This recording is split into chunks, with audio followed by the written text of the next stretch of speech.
bazar veng thlan muala an kala lunglei bazar veng thlan mual ni tilai hian la phua thiam lalzawa thlan om hei thu tampon ziak lova kan faming ko duat ber lalzawa chang te tia a pian ni le thi ni an ziaka hian chen helai hian anu le apa thlan an da anu le pa thlan tiang hian ane hi bazar veng lunglei bazar veng thlan mual ani ti chuanin he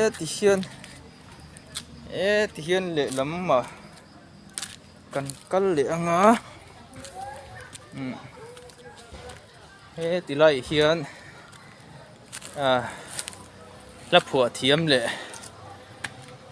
thu ziak thiam si thuam luaya Sialton official thon thung ai nom deuh mai ziak tu thlan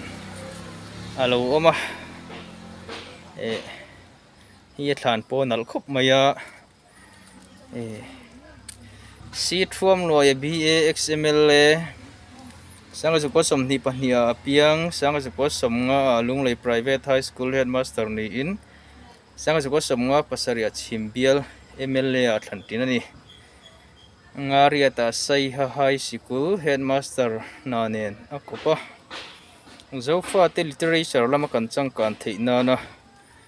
ma ruai tu ani a mo phurna sang tak chel lain sanga se ko somnga pakwa lalpa hne na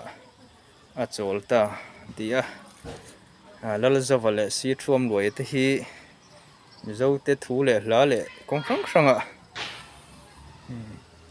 mason na poimo tak min thlen tu ni a an hluin an tholok em ani voina an pahnih thlan ei ka han tlo theia kalom hle ni khu lai mi pulal zawa thlan kha ni a hei hi tusuan bazar veng lunglei bazar veng thlan muala ti hian an ni pahnih thlan hi alo om ani